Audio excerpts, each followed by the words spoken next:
ஓம் குரு பிரம்மா குரு விஷ்ணு குரு தேவா குரு மகேஸ்வர குரு சாட்சாத் பரபிரம்மா தஸ்மை ஸ்ரீ குருவே நமக. என் குரு பாலதண்டாயுதபாணி சுவாமி சிவசுப்பிரமணிய முருகர் என்னுடன் இருந்து என்னை வழி நடத்த வேண்டும். வாழ்க்கையில் பல நன்மைகளும் பல வெற்றிகளும் பெற, மென்மேலும் மக்களுக்கு பல சேவைகள் செய்ய என்றும் அருள் புரிந்து அருள வேண்டும். முருகா சரணம், உன் திருவடி சரணம். வணக்கம் மக்களே. நம்மளுடைய குலதெய்வமே வாழ்க்கையின் பொக்கிஷம் என்கின்ற நிகழ்ச்சியில திருமுருக ஜோதிர் நிலையத்தின் சார்பாக திருமுருக கோகுலநாதன் ஆகிய நான் உங்களிடம் உரையாட இருப்பது, முதலில் ஒரு மனிதனுடைய வாழ்க்கையில் எண்ணற்ற நன்மைகளும் எண்ணற்ற பாதிப்புகளும் வருகின்றன. இதற்கு பல்வேறு விதமான தீர்வுகளை தேடி மக்கள் பல்வேறு விதமான பரிகாரங்களை செய்து பலவிதமான ஜோதிட ஆலோசனைகளை பெற்று அதன் மூலியமாக தன்னுடைய வாழ்க்கையில் ஏதாவது ஒரு நல்லது நடக்க வேண்டும், தன்னுடைய வாழ்க்கையில் நாம் நினைக்கிற காரியத்தை சாதிச்சு நமக்கு மிகப்பெரிய வெற்றிகளை நாம் பெற வேண்டும் என்று மக்கள் ஏராளமான செயல்களை செய்து கொண்டிருக்கிறீர்கள். இதில் நான் சொல்லக்கூடியது, என்னிடம் உள்ள முக்கியமான விஷயங்கள் என்ன, நான் உங்களுக்கு சொல்லக்கூடியது என்ன என்பதை உங்களுக்கு நம்மளுடைய நிகழ்ச்சியில முழுமையா நம்ம சொல்ல போறோம். பல்வேறு விதமான பாதிப்புகளையும் பல்வேறு விதமான கஷ்டங்களையும் சரி செய்து கொள்வதற்கு மக்களாகிய நீங்கள் எத்தனையோ பரிகாரங்களையும் எத்தனையோ வழிபாடுகளையும் எத்தனையோ ஜோதிட ஆலோசனைகளையும் நீங்கள் பெற்றுக்கொண்டிருக்கிறீர்கள். ஆனால் பலருக்கும் பலவிதமான செயல்கள் நடக்காமல் தள்ளி போய் கொண்டே இருக்கின்றது. இதற்கான காரணங்கள் என்ன? இதில் நாம் சிறப்பாக நம்ம கிட்ட வரவங்களுக்கு திருமுருக கோகுலநாதன் ஆகிய நான் என்ன மாதிரியான பரிகாரங்கள் செய்து கொடுக்கிறேன், நான் எப்படி உங்களுக்கு ஜாதகம் பார்க்கிறேன், உங்களுடைய வாழ்க்கையில் இருக்கக்கூடிய நன்மை தீமைகளை என்னென்ன என்பதை மிக தெளிவாக எப்படி உங்களுக்கு நான் சொல்கிறேன் என்று என்னுடைய அலுவலகத்தில் இருந்து உங்களுக்கு இந்த நிகழ்ச்சியின் மூலியமாக பல விஷயங்களை பகிர்ந்து கொள்ள விரும்புகிறேன். நிகழ்ச்சியை தொடர்ந்து பார்த்து உங்களுடைய சந்தேகங்கள் இதில் தீரும் என்கின்ற நம்பிக்கையில் இந்த நிகழ்ச்சியை தொடர்ந்து பாருங்கள். பலவிதமான செயல்கள் பலவிதமான உண்மைகளை இங்கு நாம் சொல்ல இருக்கிறோம். நம்மளுடைய முன்னோர்களான சித்தர் பெருமக்கள், நம்மளுடைய ஆன்மீக சான்றோர்கள் எண்ணற்ற நல்ல விஷயங்களை நமக்கு கொடுத்துள்ளார்கள். அதில் எதை எப்படி பயன்படுத்தினால் நம்மளுடைய வாழ்க்கை வளம் பெறும் என்பதை இந்த நிகழ்ச்சியில் மிக தெளிவாக காண இருக்கிறோம். ஒரு மனிதனுடைய பிறப்பு ஜாதகம்ன்றது பூர்வ புண்ணியத்தின் அளவுகோல் நல்லா தெரியும். இந்த பூர்வ புண்ணியத்தின் அளவுகோல்ல இருக்கிற புண்ணியம் நமக்கு சந்தோஷமா நமக்கு நடந்தா போதுமானது. அதை பத்தி யாரும் பயப்பட வேண்டியதில்லை. பாவம் அதிகமா இருந்தா அதுல இருந்து எப்படி தப்பிக்கிறது? இப்ப இங்க எல்லாத்துக்குமே கேள்வியே என்ன? எனக்கு இருக்கிற கஷ்டம் எப்ப எனக்கு தீரும்? எனக்கு இருக்கக்கூடிய பாதிப்புகள் எனக்கு எப்ப தீரும்? என்னுடைய தேவை எனக்கு எப்பொழுது நிவர்த்தி ஆகும்? நான் ஆசைப்படுற விஷயங்கள்லாம் எனக்கு எப்ப கிடைக்கும்? இதுதான் இங்க எல்லாருடைய கேள்வியாகவும் இருக்கு. இப்ப இந்த எல்லா கேள்விக்கும் ஒரே பதில் என்ன அப்படின்னு கேட்டீங்கன்னா, உங்களுடைய பிறப்பு ஜாதகத்தை பார்த்து அதில் உள்ள பாதிப்புகள் என்னவாக இருந்தாலும் சரி, அந்த பாதிப்புகள் எல்லாத்தையும் தெரிந்து கொண்டு அந்த பாதிப்புகள் சரி செய்வதற்கு என்ன வழிமுறை, என்னென்ன விஷயங்களை முறையா செய்தால் அந்த பாதிப்புகள் முழுமையாக நிவர்த்தியாகி நமக்கு நல்லது நடக்கும் அப்படின்றத பார்க்கணும். தொடர்ச்சியா அந்த மூலிகைகளை பற்றி நாம் பார்க்கலாம். இது பார்த்துட்டீங்கன்னா, விலங்கு தரித்தான் அப்படின்னு எங்க ஊர் பக்கம் சொல்லக்கூடிய ஒரு மூலிகை. ஒரு சிலர் கலர் மாணிக்கம் அப்படின்னு சொல்றாங்க. ஒரு சில இடத்துல இதுக்கு வெவ்வேறு பெயர்கள் உண்டு. மருத்துவத்துல இதுக்குன்னு நிறைய பெயர்கள் உண்டு. இது இந்த எங்க பக்கம் சொல்லக்கூடியது பார்த்தீங்கன்னா விலங்கு தரித்தான் அப்படின்னு சொல்லுவாங்க. இதே மாதிரி இன்னொன்று இருக்கும், அது வேற மூலிகை, பட்டாஸ்காயின்னு சொல்லுவாங்க. அது வேற, இது வேற. இது பார்த்தீங்கன்னா ரொம்ப ஒரு நெடி கொண்ட ஒரு ஒரு மாதிரியான மனம் கொண்ட ஒரு மூலிகை இது. இது பார்த்தீங்கன்னா இந்த செய்வினை, பில்லி, சூன்யம், இதை கட்டுவார்த்தனை பண்றது, இந்த மாதிரி சில விஷயங்கள் சொல்லுவாங்க மாந்திரிக ரீதியா. அந்த மாதிரி பாதிப்புகள் உள்ளவங்க இந்த மூலிகையை முறையா பயன்படுத்தினாங்கன்னா, முறையா இதை பயன்படுத்தும். முறையா எந்த ஒரு பொருளுமே அருகம்பில் முதல் கொண்டு எதுவாக இருந்தாலும் முறையா பயன்படுத்தினா தான் பலன் கிடைக்கும். இப்ப இந்த மூலிகையை முறையா நீங்க பயன்படுத்தினீங்கன்னா, செய்வினை, பில்லி, சூன்யம், ஏவல் இது மூலியமாக வரக்கூடிய பாதிப்புகள், இருக்கக்கூடிய இடத்தில் ஏதாவது ஒரு எதிர்மறையான சக்திகள், எதிர்மறையான பாதிப்புகள் இருந்தால் அந்த பாதிப்புகள் எல்லாம் நிவர்த்தி ஆகிவிடும். மீண்டும் அந்த பாதிப்பு வராமல் தடுக்கும் அப்படின்றத விட இது மீண்டும் வராமல் தடுக்குமா என்பது கேள்விக்குறிதான். இருக்கக்கூடிய பாதிப்பை முழுமையாக நிவர்த்தி செய்துவிடும். இன்னைக்கு இந்த மூலிகையை நீங்க முறையா அது காப்பு கட்டி அதுக்கு உண்டான பூஜைகள் கொடுத்து அது இந்த இடத்துல நம்ம என்னென்ன செய்யணுமோ அதை செஞ்சோம்னா இந்த இடத்துல எந்த இடத்துல நம்ம செய்யறோமோ அந்த இடத்துல இருக்கக்கூடிய அந்த கெட்டதானது முழுசும் நீங்கிரும். அந்த இடத்துல இருக்கக்கூடிய பாதிப்புகள் முழுசும் நிவர்த்தி ஆகிடும். அதாவது செய்வினை, பில்லி, சூன்யம் இது போல பாதிப்புகள் இருந்தாலும் நீங்கிடும். அதன் பிறகு முறையா அந்த தெய்வத்தை நீங்க உங்களுடைய குல தெய்வத்தையும் இஷ்ட தெய்வத்தையும் முறையா நீங்க உங்க இடத்துல உட்கார வச்சு முறையா அது கூட உங்க கூட இருக்கிற மாதிரி சில விஷயங்கள் செய்யணும். செஞ்சாதான் மீண்டும் யாரும் எது செய்தாலும் அது உங்களை பாதிக்காமல் உங்களை காப்பாற்றி நிற்கக்கூடிய வேலையை அந்த தெய்வங்கள் தான் செய்யும். இது இருக்கக்கூடிய பாதிப்புகளை முழுசும் நீக்கக்கூடிய தன்மை கொண்ட மூலிகை இது.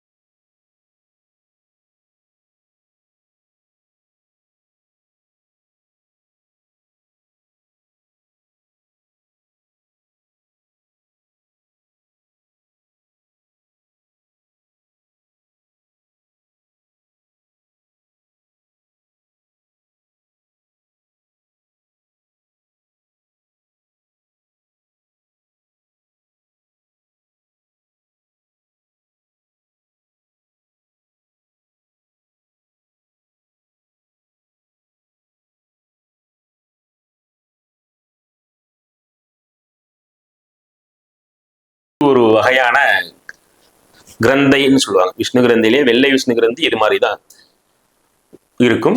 விஷ்ணு கிரந்திலே இது ஒரு வகையான இனம். இது ஒரு வகையான சுப பலன்களை தரக்கூடியது. தெய்வங்களை வர வைத்து தெய்வங்களுடன் மகிழக்கூட தன்மையை உருவாக்கி கொடுத்து தரக்கூடியது. இது உள்ள பார்த்துட்டீங்கன்னா ஆவாரையிலேயே சுப பலன்கள் தரக்கூடிய ஆவாரையுடைய புல்லுருவி. இது பார்த்தீங்கன்னா சுப பலன்களை தரக்கூடிய ஆவாரை புல்லுருவி. ஒரு குடும்பத்துல இந்த பேய், பிசாசு, பூதங்கள், கெட்ட சக்திகள் ஏதாவது இருக்கு அப்படின்னா நிவர்த்தி செய்யக்கூடிய முழு தன்மை கொண்டது. முனீஸ்வரருக்கு ரொம்ப ஏற்ற பொருளாக சொல்லக்கூடியது. இது இருக்கக்கூடிய இடத்தில் காவலுக்கு முனீஸ்வரர் வருவார் என்பது ஐதீகம். இந்த ஆவாரை புல்லுருவியை முறையா பயன்படுத்தினீர்களானால் பல நன்மைகள் நடக்கும். பல அற்புதங்களை செய்து, பல தெய்வ விஷயங்களை செய்து, பலவிதமான நன்மைகளை செய்யக்கூடிய ஏர் அழிஞ்சில் மரத்தின் புல்லுருவி. ஏர் அழிஞ்சில் மரத்தின் புல்லுருவி பலவிதமான சுபபலன்களை தரக்கூடியது. தெய்வங்களுக்கும் நல்லது, குடும்ப ஒற்றுமைக்கும் நல்லது, வளர்ச்சியை உண்டு பண்ணக்கூடிய ஒரு அற்புத சக்தி வாய்ந்த மூலிகை ஏரழிஞ்சில் புல்லுருவி. அத்தி மரத்தின் புல்லுருவி லட்சுமி கடாட்சியம் நிறைந்தது. மகாலட்சுமியின் அருள் அதிகமாக இருக்கக்கூடியது. குழந்தைகளின் படிப்பிற்கு மிகுந்த ஒரு நல்லதை தரக்கூடியது. அற்புத சக்தி வாய்ந்தது.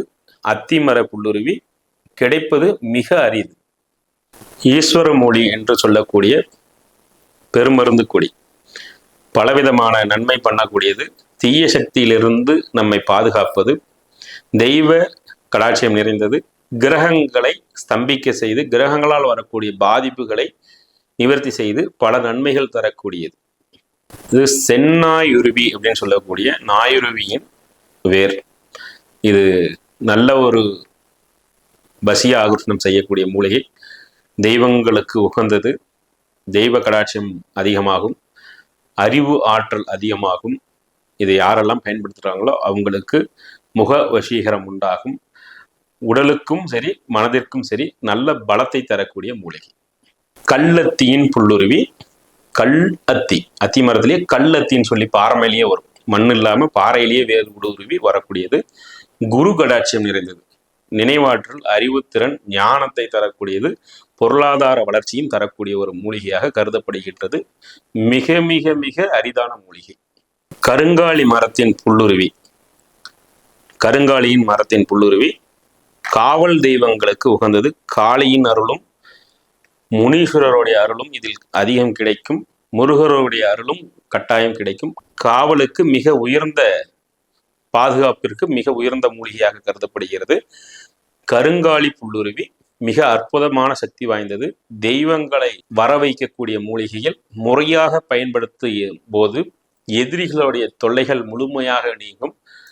மிக பெரிய ஒரு சில நல்ல விஷயங்களை செய்வதற்கு உந்துதலாக இருந்து பல வெற்றிகளை நமக்கு தரக்கூடிய மூலிகைகளாக உள்ள கருங்காலி, புல்லுருவி. இன்னும் எண்ணற்ற மூலிகைகள் உள்ளன. வன்னி மரத்தின் புல்லுருவி, எலுமிச்சை மரத்தின் புல்லுருவிகள், அவை அனைத்தும் இருக்கின்றது. அது அடுத்தடுத்த வரக்கூடிய தொகுப்பொலிகளில் நாம் பார்ப்போம். பல விஷயங்களை நாம் இங்கு உங்களுக்கு சொல்லிக்கிட்டு இருக்கிறோம். இப்போ இந்த மூலிகைகளை எதுக்கு நம்ம காமிக்கிறோம் அப்படின்னு பார்த்தீங்கன்னா, நம்மளுடைய சித்தர்கள் நம்மளுடைய மக்களின் முன்னேற்றத்திற்காக, ஒவ்வொரு மனிதனுடைய வாழ்க்கையில் இருக்கக்கூடிய பாதிப்புகள் நீங்கி நன்மைகள் நடக்க வேண்டும் என்பதற்காக நம்மளுடைய சித்தர்கள் எந்தெந்த வழியில் ஒரு மனிதனை பக்குவப்படுத்தி அவனுடைய வாழ்க்கையில் வெற்றி பெறுவதற்கு செயல்கள் என்னென்ன செயல்கள் செய்ய முடியுமோ, மூலிகைகள் மூலியமாகவும், மந்திரங்கள் மூலியமாகவும், தியானங்கள் மூலியமாகவும், சில மைகள், சில தைலங்கள் முறைகளும், பல விஷயங்கள் நமக்கு சித்தர்கள் சொல்லி கொடுத்துட்டு போயிருக்காங்க. இவை அனைத்துமே இங்கு நம்ம கிட்ட கிடைக்கும். சித்தர்கள் சொன்ன வழிமுறைகள், எண்ணற்ற விஷயங்கள் நாம் பயன்படுத்தி தான் ஒவ்வொரு மனிதனுடைய வாழ்க்கையிலும், அவர்களுடைய பாவ வினைகளிலும், அவர்கள் குடும்பத்தில் இருக்க செய்வனை, பில்லி சூனியம் போன்ற பாதிப்புகளும் எதுவான இருந்தாலும் சரி, எந்த விதமான எதிர்மறையான பாதிப்புகள் இருந்தாலும் சரி, அந்த பாதிப்புகள் எல்லாவற்றையும் நிவர்த்தி செய்து அவர்கள் வாழ்க்கையில் மிகுந்த நன்மை அடைவதற்கு சித்தர்கள் கூறிய பல விஷயங்களை பயன்படுத்தி தான் உங்களுக்கு நாங்கள் நன்மை செய்து கொண்டிருக்கிறோம். என்னிடம் வருபவர்களுக்கு இவை அனைத்தும் மிக தெளிவான முறையில் செய்து தரப்படும். எந்த விதமான ஒளிவு மறைவும் இல்லாமல் மிக தெளிவாக செய்து கொடுக்கக்கூடிய விஷயங்கள் தான் நம்ம வச்சிருக்கிறோம். எதையும் மறைக்க வேண்டிய அவசியம் நம்மிடம் இல்லை. எந்த விதமான தவறுகளும் நாம் செய்ய போவதில்லை. நன்மைக்காக மட்டும்தான் பல விஷயங்களை நாம் செய்து கொண்டிருக்கிறோம். இதுல என்னங்க நீங்க செய்வன பில்லி சூன்யம் சொல்றீங்க? நிறைய பேர்த்துக்கு இந்த செய்வனை பில்லி சூன்யத்துல எதிர்மறை சக்திகள், ஆத்மாக்கள், இதெல்லாம் நிறைய பேர்த்துக்கு நம்பிக்கை இல்லை அப்படின்னு சொல்றாங்க. கிடையாது. அவரோட வாழ்க்கையில் சில பாதிப்புகள் அவர்களுக்கு அதன் மூலியமாக வரும்போதுதான் அதனுடைய கஷ்டம் என்னவென்று அவர்களுக்கு தெரியும். எனவே எந்த பாதிப்புகள் இருந்தாலும் அந்த பாதிப்புகளை நிவர்த்தி செய்ய வேண்டும்.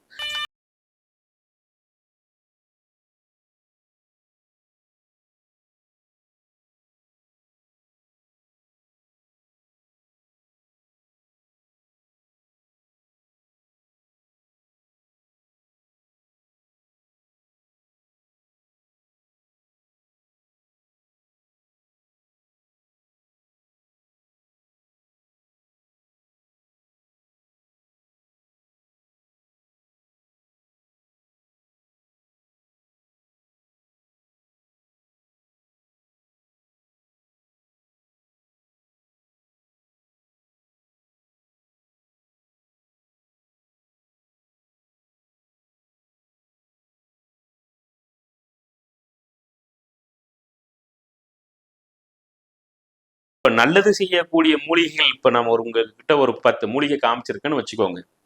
இதே மாதிரி கெட்டது செய்யற மூலிகையும் இருக்கு. ஒரு சில மூலிகைகள் எதிர்மறையான செயல்களை செய்யக்கூடிய மூலிகைகள் இருக்கு. நல்லதும் கெட்டதும் இவ்வுலகத்தில் பஞ்சபூதங்கள் கிட்ட இருக்கு. அதாவது இந்த பஞ்சபூதங்களே ஒன்று அதிகமாக ஒன்று குறைந்தால் மக்களுக்கு அது கஷ்டம்தான், மற்ற உயிரினங்களுக்கும் அது கஷ்டம்தான். இந்த பஞ்சபூதங்கள் மூலியமாக வரக்கூடிய அனைத்து பொருட்களிலும் நன்மை தீமை கலந்து உண்டு. அப்ப அந்த நன்மைக்குண்டான விஷயங்களை நம்ம அதிகப்படுத்தினோம்னா நமக்கு நன்மை நடக்கும். எதிர்மறையான சில பொருட்களை நம்ம பயன்படுத்தினா நமக்கு கஷ்டம் உண்டாகும். அப்ப இங்க நம்ம யாரெல்லாம் நல்லது பயன்படுத்துறோமோ அவங்க கூட தெய்வம் ஒன்றி இணங்கி நம்ம கூட ஒற்றுமையாக வரும். நம்மளுடைய தெய்வம் நம்ம கூடியே வரும். நம்ம தெய்வம் நம்ம கூடியே வந்தாதான் நம்ம வாழ்க்கையில பல நன்மைகள் நம்ம பெற முடியும். அடுத்ததாக தெய்வங்கள் என்னென்ன செய்கின்றன, நாம என்னென்ன சாமி வச்சிருக்கோம். இப்ப நம்ம இங்க ஜாதகம் பார்க்குற இடம் இது. இந்த ஜாதகம் பார்க்குற இடத்துல நம்ம எளிய முறையில எங்களுடைய தெய்வங்களையும், எனக்கு பிடித்த தெய்வங்களையும், என்னுடைய இஷ்ட தெய்வங்களையும், ஸ்ரீ ராமர் சீதா ஆஞ்சநேயரையும் வச்சு இங்கதான் உட்காந்து நம்ம ஜாதகம் பார்த்துக்கிட்டு இருக்கோம். மற்ற பிரசன்னங்கள் நம்ம இப்படி பார்க்குறோம். மற்ற தெய்வங்கள் நம்ம என்னென்ன வச்சிருக்கிறோம், நம்ம கிட்ட வரவங்களுக்கு நம்ம என்னென்ன விஷயங்கள் செய்யறோன்றது அடுத்து சில விஷயங்களை நம்ம அடுத்தடுத்து வரக்கூடிய இந்த நேரங்கள்ல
தீராத கஷ்டம், தீராத பாதிப்பு, செய்வினையினாலோ தீராத பாதிப்புகள், தீராத கஷ்டங்கள் கிரகங்கள் மூலியமாவோ அல்லது இருக்கக்கூடிய இடத்தில் ஏதாவது ஒரு தீய சக்திகள், நீங்க இருக்கிற இடத்துல சொந்த வீடா இருந்து அந்த இடத்துல அல்லது தொழில் செய்யற இடம், ஒரு கம்பெனி, இந்த மாதிரி இடத்துல ஏதாவது ஒரு தீய சக்திகளால, ஒரு இறந்தவங்களுடைய ஆன்மாக்கள்னால அல்லது ரொம்ப ஏவல் சூனியத்தினால ஒரு பாதிப்பு வருதுன்னா அந்த இடத்துல 100% யாக பூஜைகள் செய்தால் மட்டும்தான் அந்த இடத்துல இருக்கிற அந்த கெட்ட சக்தியை நீக்க முடியும். ரொம்ப அதிகமான பாதிப்பு இருந்தால், ஓரளவுக்கு சின்ன சின்ன பாதிப்புகள், செய்வினைன்றது ஒரு செய்வினை செய்யறதுலயும் நிறைய விதம் இருக்குது.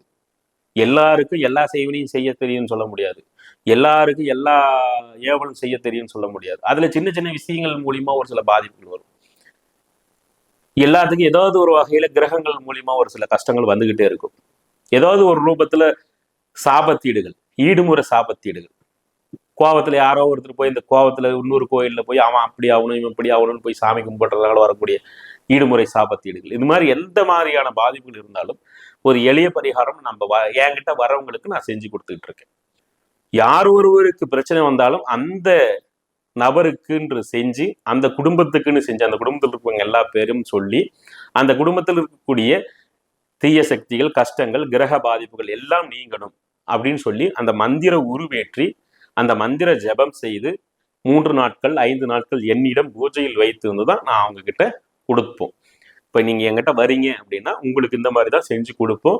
மக்கள் எல்லாம் தெரிஞ்சுக்கணும். தெரிஞ்சுக்கிட்டாதான் இந்த நான் ஜாதக ரீதியா சொல்லுவோம் பாருங்க, ஓட்டப்பானையில எவ்வளவு தண்ணி ஊத்தினாலும் தண்ணி நிற்காது, அந்த ஓட்டையை அடைக்கணும் முதல்லன்னு சொல்லுவோம்ல. ஓட்டையை அடைக்கணும்னா முதல்ல அது சுத்தியும் பாசம் ஏறி போயிருக்கும். அந்த ஓட்டையில் தண்ணி ஒழுவி ஒழுவி ஒழுவி சுத்தமா பாசம் ஒழுவிக்கிட்டு இருக்கும், பாசம் பிடிச்சிருக்கும். அதெல்லாம் சுத்தம் பண்ணணும், உப்பு காயத்தை போட்டு தேய்ச்சி அதுக்கப்புறம் நம்ம கலவையை போட்டு ஒட்டினா தான் நிற்கும். அந்த மாதிரி ஒரு மனிதனுக்கு ஒரு பாதிப்பு இருக்கு அப்படின்னா அந்த பாதிப்பு, ஏற்கனவே இருக்கக்கூடிய பாதிப்புகள் நீங்கிறதுக்கு முதல்ல ஒரு பரிகாரம் செஞ்சு திரும்பி அந்த பாதிப்பு வராமல் இருக்கிறதுக்கு உண்டான பாதுகாப்பு செய்யறோம் பார்த்தீங்களா, அதுதான் அந்த ஓட்டையை அடைக்கிறது. இது அந்த ஓட்டையெல்லாம் சுத்தம் பண்ணி அந்த இடத்த அடைக்கிறதுக்கு உண்டான வேலையை செஞ்சிடும். அடுத்து அந்த பாதுகாப்புன்னு நம்ம செய்து தரக்கூடிய பொருளானது அந்த ஓட்டையை அடைச்சிரும்.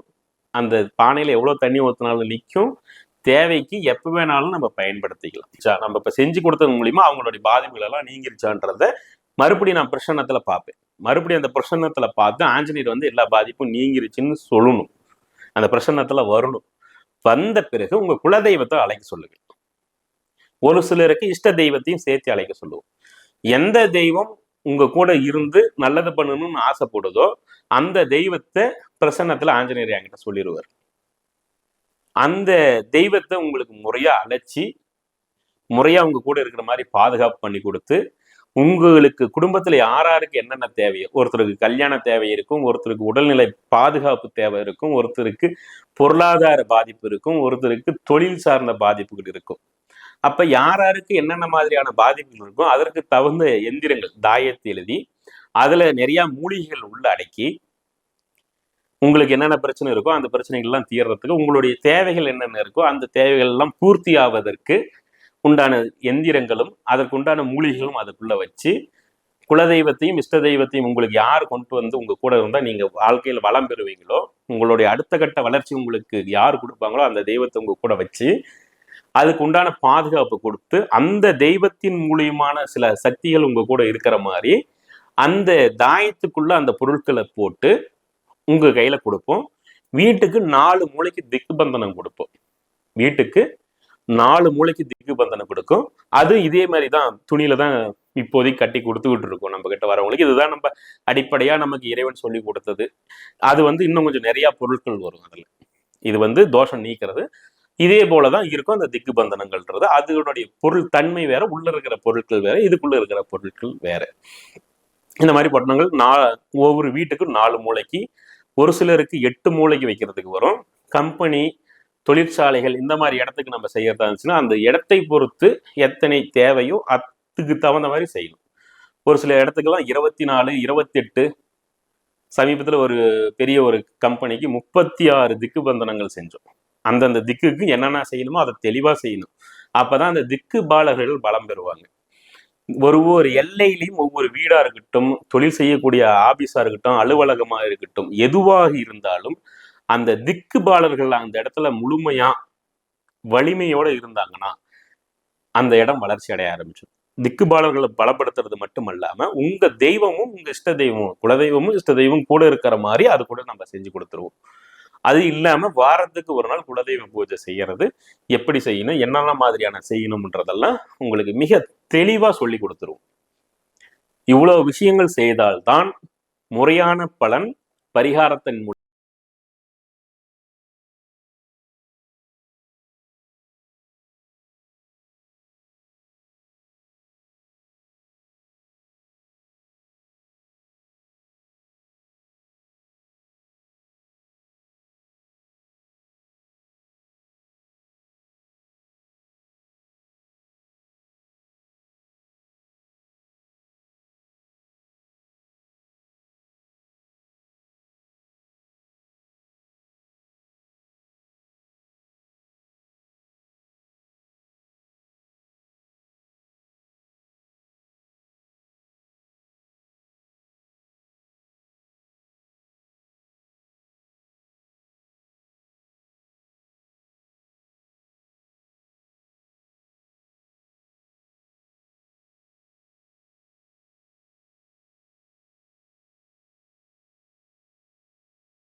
ஒன்று ஒவ்வொருவருக்கும் செய்யக்கூடிய பரிகார பொருட்கள் பொறுத்தவரை எதுவாக இருந்தாலும் இங்க அம்மா கிட்டையும் முருகர்கிட்டையும் ஆஞ்சநேயர்கிட்டையும் வைச்சு குறிப்பிட்ட நாட்கள்,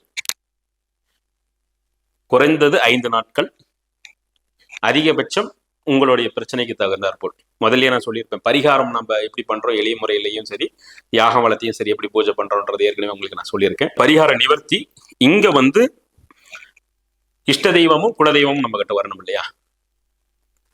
அடுத்தது என்னுடைய தெய்வங்களுடைய சக்தியும் உங்களுக்கு கிடைச்சாதானே அடுத்த நிலை உங்களுக்கும் நல்லது நடக்கும். அதற்காக ஒவ்வொரு குடும்பத்திற்கும் நாம் செய்யக்கூடிய எந்திரங்கள், தாயத்துகள், நூல்ல சுத்தி இருக்கும் ஒரு எந்திர முறை, அதுதான் நம்ம அதிகம் பயன்படுத்துறது.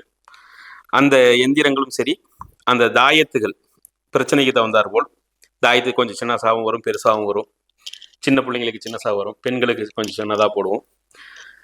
கொஞ்சம் பெரிய பிரச்சனைகள் இருக்குது, கொஞ்சம் நிறையா பாதிப்புகள் இருக்காங்கன்னா அவங்களுக்கு கொஞ்சம் சக்கரங்கள், மூலிகைகள்லாம் கொஞ்சம் நிறையா வைக்கிறதுனால பெரிய எந்திரங்கள் போட்டு இங்கே இவங்க முன்னாடி பூஜையில் கட்டாயம் வைப்போம். ஒவ்வொருவருக்கும் தனிப்பட்ட முறையில் இங்கே பூஜையில் பொருள் வச்சு ஏற்கனவே சொன்ன மூலிகைகள்லாம் இது கூட சேர்த்தி அந்த சக்கரங்கள் தெய்வத்துக்கு, உதாரணத்துக்கு நிறைய பேர் வந்து இழந்த பொருள் கிடைக்கணும். பெரும்பாலான மக்களுக்கு இருக்கக்கூடிய பிரச்சனை என்னன்னு கேட்டிங்கன்னா, சாமி இந்த தொழில் செஞ்சா இவ்வளோ நஷ்டம் ஆயிடுச்சு, இந்த தொழில் செஞ்சா இவ்வளோ நஷ்டம் ஆயிடுச்சு, இந்தந்த மாதிரி பிரச்சனைகள் எங்கள் குடும்பத்தில் இருக்கு, எவ்வளோ செஞ்சாலும் அடுத்த பொருளாதார மேன்மையே கிடைக்க மாட்டதுன்றவங்களுக்கு முருகர் எந்திரம், கார்த்த வீரயார்ஜுனா எந்திரம், மகா சுதர்ஷனர் எந்திரம், இந்த மூணையும் ஒன்னா சேர்த்து அதில் வசிய பஞ்சாட்சரம், சிவனுடைய பஞ்சாட்சரத்தில் வசிய பஞ்சாட்சரம்னு ஒன்று இருக்கு, இதை வச்சு தொடர்ச்சியாக பூஜை கொடுத்து அதை உங்கள் வீட்டில் வச்சு 11 நாட்களோ 21 நாட்களோ உங்கள் வீட்டில் நீங்கள் பூஜை பண்ணி வாரந்தோட்டும் அதுக்கு நீங்கள் எப்பெல்லாம் வீட்டில் பூஜை பண்ணுறீங்களோ அப்பெல்லாம் அதுக்கு ஊதுபத்தியும் கற்பூரமும் தீபாரதனையும் காமிச்சிங்கன்னா உங்களுடைய வாழ்க்கையில் நீங்கள் எதிர்பார்க்கக்கூடிய நல்லது ஒவ்வொன்றாக உங்கள் பின் தொடர்ந்து வந்து கொண்டே இருக்கும்.